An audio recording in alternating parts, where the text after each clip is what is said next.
राधे राधे सज्जनों, आप लोगों को एक ऐसी चीज बताने जा रहे हैं में दुर्लभ बताया गया है। ये दुर्लभ चीजें हैं। अगर यह दुर्लभ चीजें हमें प्राप्त हो जाएं या मिल जाएं, सुलभ हो जाएं, तो उसका क्या आनंद है, इसी का आज हम आपको वर्णन करके सुनाएंगे। तो देखिए, सबसे बड़ा दुर्लभ क्या है, जरा पहले शुरू से सुनिए। मरणम मंगलम, मरणम मंगलम काशी, काशी जन्म सुदुर्लभम, राजते यत्र विश्वेशम, सा काशी अति दुर्लभा। माने मरणम मंगलम काशी, मरना ही मंगल है। एक शास्त्र में वर्णन आया है कि मरणम मंगलम जत्र विभूतिश्च विभूषणम कौपीनम जत्र कोशेयम सा काशी के निमीयते। जहाँ का मरना ही मंगल है। मरना कहीं का भी हो अमंगल होता है। चाहे युवा मरे, चाहे वृद्ध मरे, चाहे बच्चा मरे, कोई भी मरे, लेकिन अमंगल होता है। लेकिन काशी में मरना ही मंगल है। मरणम मंगलम जत्र विभूतिश्च विभूषणम, जहाँ का आभूषण क्या है, चंदन, टीका, भभूति, राख। कौपीनम जत्र कोशेयम, जहाँ का लगोटी क्या, लगोटी ही वस्त्र है। कौपीन, कौपीन माने लगोटी। जत्र कोशेयम सा काशी के नमीयते, उस काशी को किसी चीज से मापी नहीं जा सकती। तो वह काशी मरणम मंगलम काशी, काशी में मरना ही मंगल है। तो काशी जन्म सुदुर्लभम, जब जहां का मरना दुर्लभ है, मंगल है, तो वहां का जन्म कितना दुर्लभ होगा। काशी जन्म सुदुर्लभम। और राजते यत्र विश्वेशम, जहां पर विश्वेश्वर भगवान विश्वनाथ स्वतः विद्यमान है, कहें सा काशी अति दुर्लभा, वह काशी अत्यधिक दुर्लभ है। और इतना ही नहीं, शास्त्रों ने यह भी बताया है कि दुर्लभ यह काशी कैसे है। कहें दुर्लभो जन्म विश्वेशम, काशी पुण्यमयी धरा, अदुर्लभा सुरपगा स्नानम, पानम सा अति दुर्लभा। कहने का तात्पर्य है कि दुर्लभम विश्वेशम, भगवान शंकर की नगरी में जन्म लेना दुर्लभ है। और काशी पुण्यमयी धरा, क्योंकि काशी पुण्यमयी धरती है। और दुर्लभा सुरपगा, माने देव नदी गंगा, गंगा का स्नान दुर्लभ है। और कहें पानम सा अति दुर्लभा, गंगा जल का पान करना दुर्लभ है। तो यदि वह जीव परम भाग्यशाली होगा जिसका जन्म काशी में हुआ है, अगर यदि जो जन्म काशी में ले चुका हो, वह बड़ा भाग्यशाली है, दुर्लभ चीज वह पा चुका है। अब उसके बाद दुर्लभ क्या है, कहीं बड़े भाग्य मानुष तनु पावा, सुर दुर्लभ सद ग्रंथ न गावा। उसके बाद दूसरा दुर्लभ है मनुष्य का शरीर। यह देवताओं को दुर्लभ है। यह हमारा शरीर इतना गंदा है कि हम लोग अनुभव करते हैं, अच्छे अच्छे पकवान खाते हैं और उसकी क्या दशा दुर्दशा होती है हम सब लोगों को मालूम है। और देवताओं का शरीर इतना सुंदर है, इतना दिव्य है। ये इंद्र, वरुण, कुबेर, लोकपाल, दिक्पाल आदि जितने स्वर्ग के देवी देवता हैं, इनके शरीर से पसीने का बू भी नहीं बाहर आता। ये पसीना भी इनके शरीर से नहीं निकलता। मलमूत्र की तो बात छोड़ दीजिए। इतना सुंदर शरीर वाले ये देवता जो हैं, यह भगवान से गिड़गिड़ाते हैं, प्रार्थना करते हैं कि हे प्रभु, हमें मनुष्य का शरीर दे दीजिए। क्यों मनुष्य का शरीर दे दीजिए? क्योंकि ज्ञान में वो कम नहीं है, ज्ञान में सर्वश्रेष्ठ हैं, रूप में सर्वश्रेष्ठ हैं, बुद्धि में सर्वश्रेष्ठ हैं, धन में, ऐश्वर्य में, बल में, हर चीज में मुझसे कई गुना ज्यादा हैं, लेकिन उनके अंदर एक चीज नहीं है जो हमारे अंदर है। हम सब मनुष्यों को भगवान ने दिया है, वह देवताओं को ही नहीं 84 लाख योनि में किसी को नहीं प्राप्त है। वह क्या है? कर्म करने का अधिकार। देवता लोग भोग सकते हैं, लेकिन कर्म करने का अधिकार उन्हें नहीं है। कर्म करें, लेकिन उस कर्म करने के द्वारा जो फल की प्राप्ति होती है वह उन्हें नहीं प्राप्त होगा, वह केवल हम सब मनुष्यों को ही प्राप्त होगा। इसलिए देवता लोग इस शरीर के लिए गिड़गिड़ाते हैं, भगवान से मांगते हैं कि हे प्रभु हमें मनुष्य का शरीर दे दीजिए, क्योंकि मनुष्य का शरीर मिल गया तो 84 लाख के चक्कर से छुटकारा मिल जाएगा। आज वो देवता हैं, अग्नि वरुण कुबेर इंद्र बने हैं, लेकिन जिस दिन उनका पुण्य का बैंक बैलेंस समाप्त हो जाएगा उस दिन सूकर कूकर कीट पतंगादि 84 लाख योनियों में चक्कर काटना शुरू कर देंगे। हीन तरम वाभिसंति वेद कहता है, माने स्वर्ग का सुख जब समाप्त हो जाएगा तो हीन तरम वाभिसंति मान हीनतर योनियों में चले जाएंगे, मनुष्य शरीर भी नहीं मिलेगा। तो यह मनुष्य शरीर बहुत ही दुर्लभ है, इसको देवता लोग भगवान से गिड़गिड़ा करके मांगते हैं। बड़े भाग्यमान तन पावा सुर दुर्लभ सदग्रंथन गावा। यह दुर्लभ शरीर।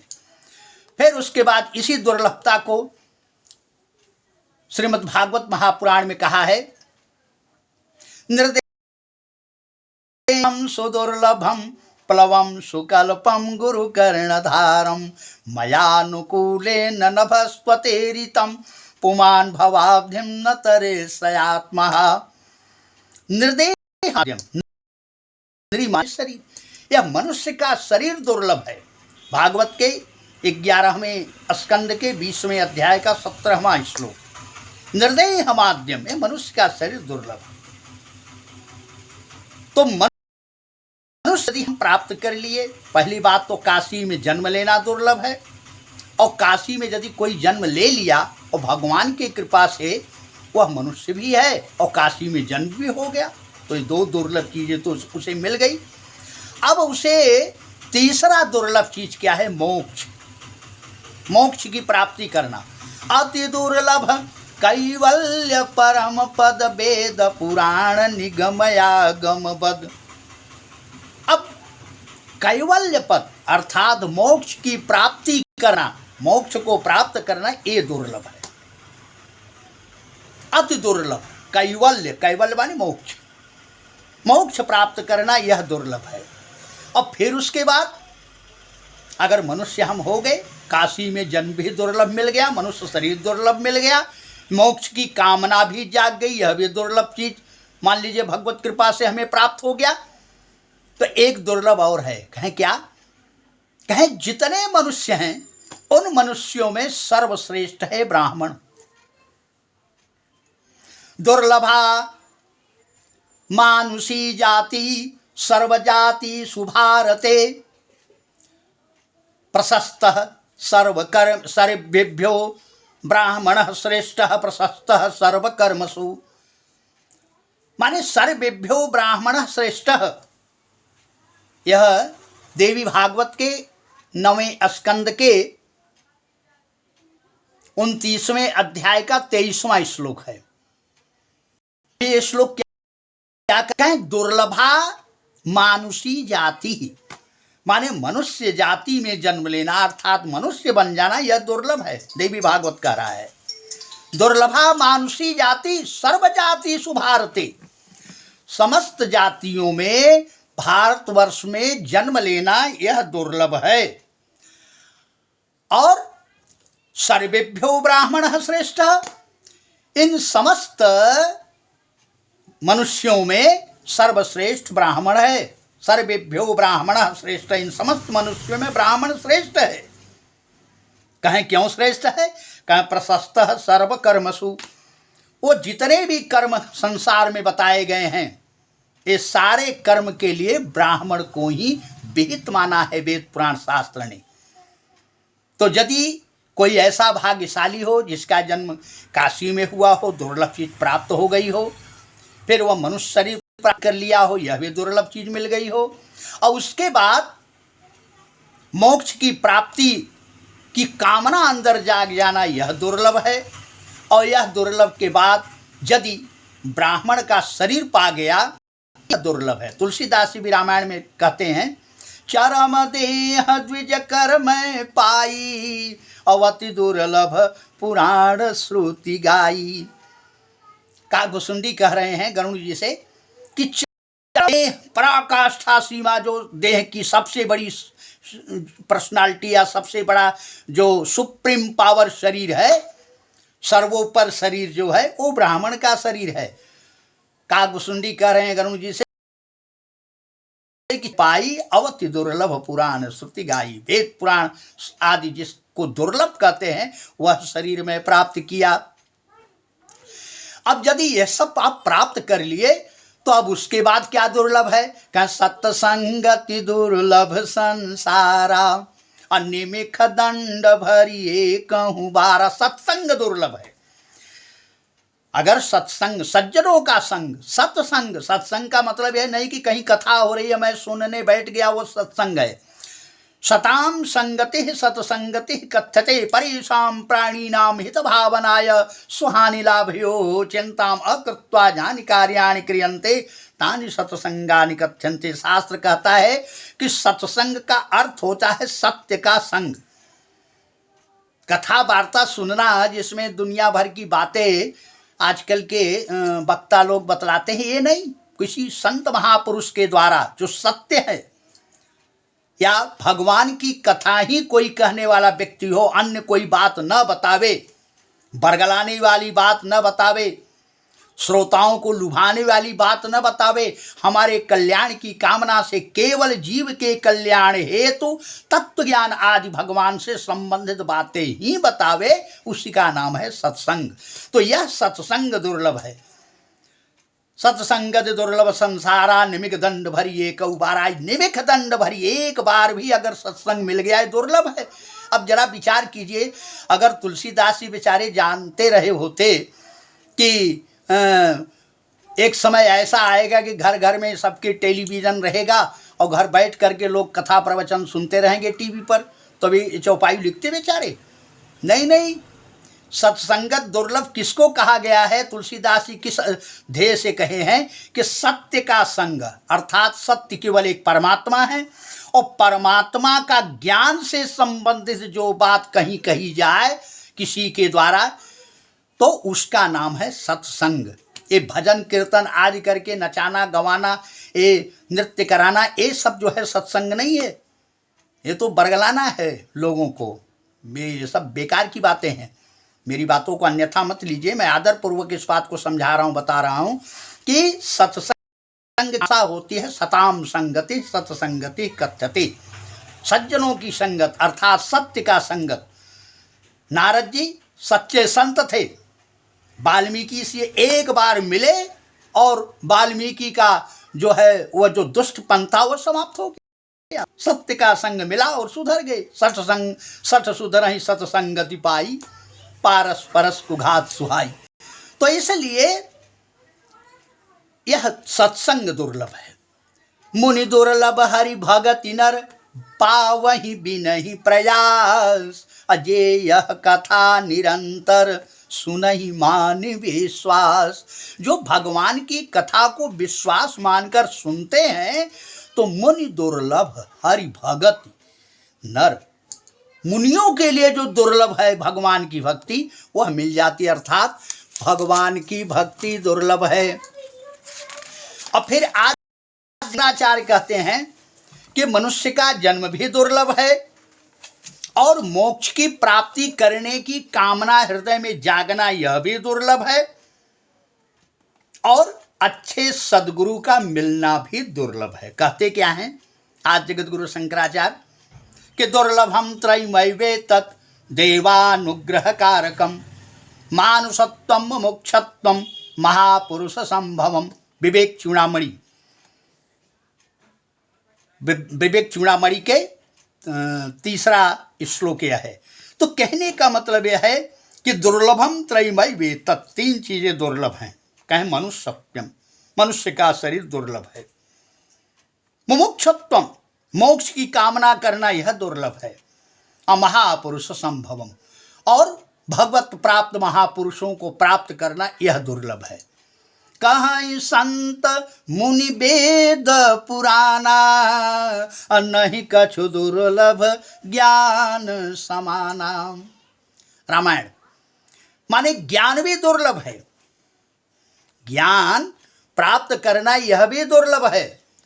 और भगवान का जब ज्ञान प्राप्त हो जाए तो ज्ञान प्राप्त कर लेने के बाद ब्रह्मलीन अर्थात ब्रह्म को प्राप्त करने की जो उत्कृष्ट सबसे सर्वोपरि अभिलाषा है, इस भाव से लीन होकर ब्रह्म को प्राप्त करना, एकात्म कर लेना, एक ही भाव में ले लेना, इसका नाम है, यह भी दुर्लभ है।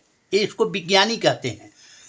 तेन सहस्रम सब सुख खानी, दुर्लभ ब्रह्म लीन पर प्राणी। माने दुर्लभ लीन ब्रह्म विज्ञानी, जो दुर्लभ, ये दुर्लभ क्या है? ब्रह्म में लीन होना, यह दुर्लभ है। जो विज्ञानी हो चुके हैं ये दुर्लभ है। और फिर माता पार्वती भगवान शंकर से कह रही हैं कि सब ते राया राम भगति रत गदम दमाया। राम भगति, राम की भक्ति सबसे दुर्लभ है, सबसे दुर्लभ। इसलिए भगवान की भक्ति सर्वोपरि है। बड़े भाग्य पाई सत्संगा, अब बिना ही प्रयास हो ही भवभंगा। कहने का तात्पर्य है कि काशी में जन्म लेना दुर्लभ है, उसके बाद मनुष्य शरीर प्राप्त कर लेना दुर्लभ है। मनुष्य शरीर प्राप्त कर लेने के बाद संसार में सत्संग दुर्लभ है।